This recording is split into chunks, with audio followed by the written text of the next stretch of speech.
get a tool belt, okay? I'm gonna go over 5 items you should have in your tool belt at home that make life so simple, so easy, okay? That's a hammer holder, which will be attached on my tool belt, okay? They give you this one right here, but don't put your hammer through there. That's like a rookie thing, okay? You put this hammer in here, you start walking around every step, bang, bang, bang, bangs you in the knee, okay? Don't do that. Big mistake. Get a belt with your tool belt and get a hammer holder. Put that thing on there, you slide your hammer through. Perfect. It's not banging you in the knee every time with the little leather things that they make. That's a rookie mistake.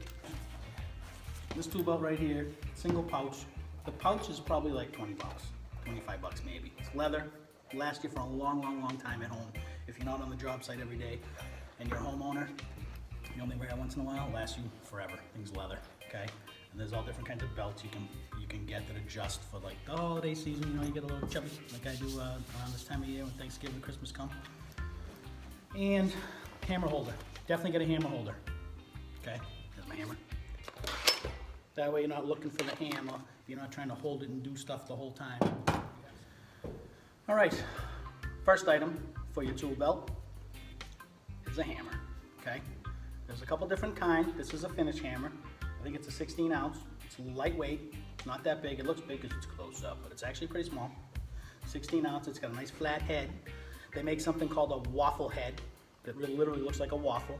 And just know that if you're fixing stuff around the house and you hit something with that waffle head, it's gonna have a waffle mark. I recommend a smooth head for a homeowner or someone that likes to do projects at home. Not a waffle head, that's something for a framer where you're not worried about making a big waffle mark and smashing into stuff, okay? This is my grandpa's old hammer, or somebody's grandpa's old hammer. I don't recommend this, okay? It's very limited because of that big curl, all right?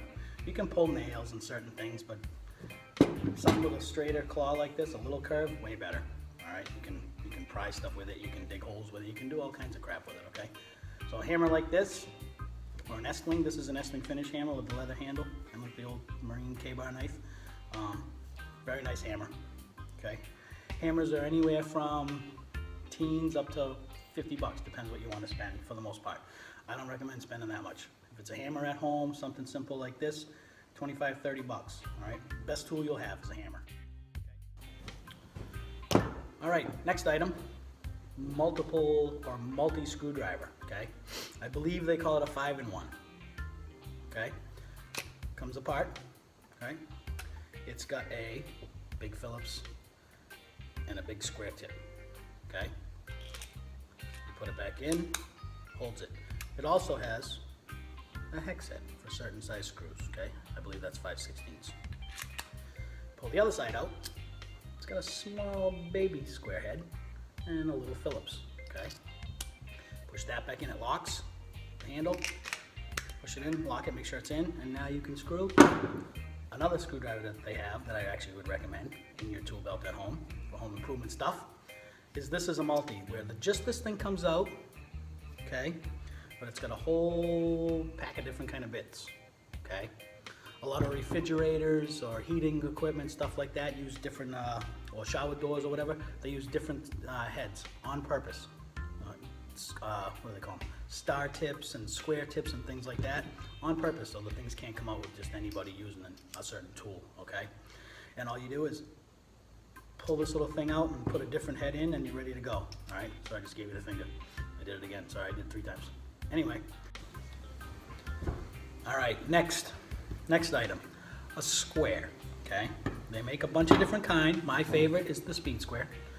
If you are a framer or a sidwaller or anyone like that that does siding on a house or you do framing for a living or even finish work, 99.9%, I would say 100%, everyone has one of these, okay? This thing fits on the end of a board and allows you to make a straight line. It also can be pivoted and allow you to make angles, okay? You slide it on top of a 2x4. If maybe you're replacing a couple deck boards, a couple stair treads, you need to make a straight line. You slide this thing so it's tight, straight line, all right? Basically this one is a straight edge, okay?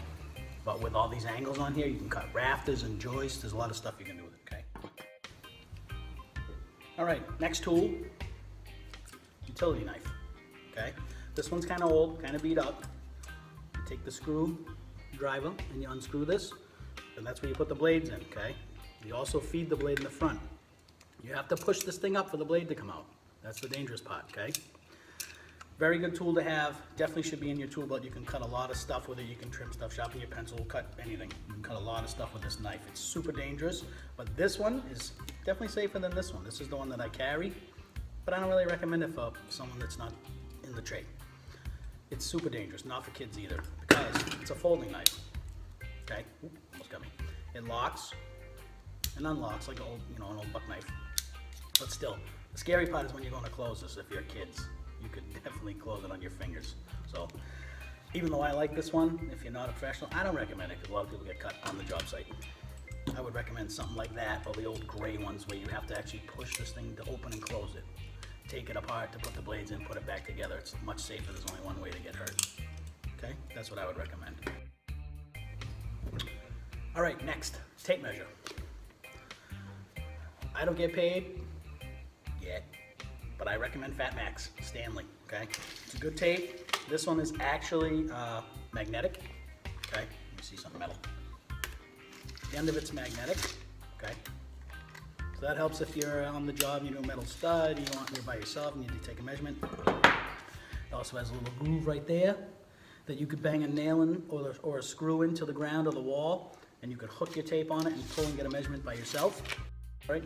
This is a good tape measure. I would recommend that. This would be like a Stanley version of a homeowner tape.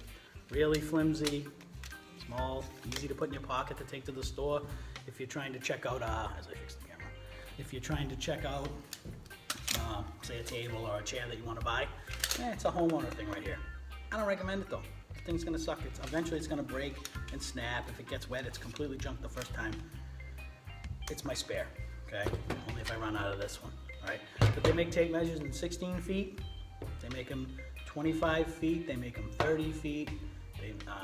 35 feet. I think that's it. And after that, they make big 100-footers that you have to roll them up.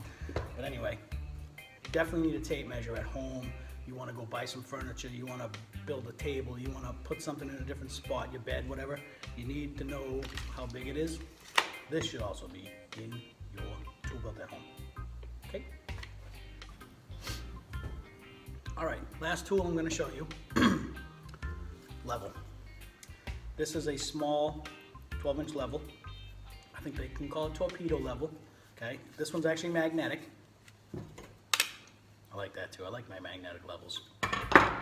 Okay, if you're hanging pictures or putting shelves up, this thing's great, perfect. Doing stairs, whatever you want to do. You can put it right on the tread, make sure the stuff's level before you nail and you can shim it. Okay, this is a small level. Big level, I recommend. This is a 4-footer. I recommend the big level for the house, at least a 4-foot level, minimum. Okay, they also make a 2-footer, which is good for hanging pictures and stuff, so isn't this. And they make a 6-foot level, which unless you're framing houses or hanging doors for a living, you don't really need it. 4-footer should suffice for a homeowner, for a do-it-yourselfer. House, something that's super important, okay? It's not a big deal, but I said super important and not a big deal. That's pretty stupid.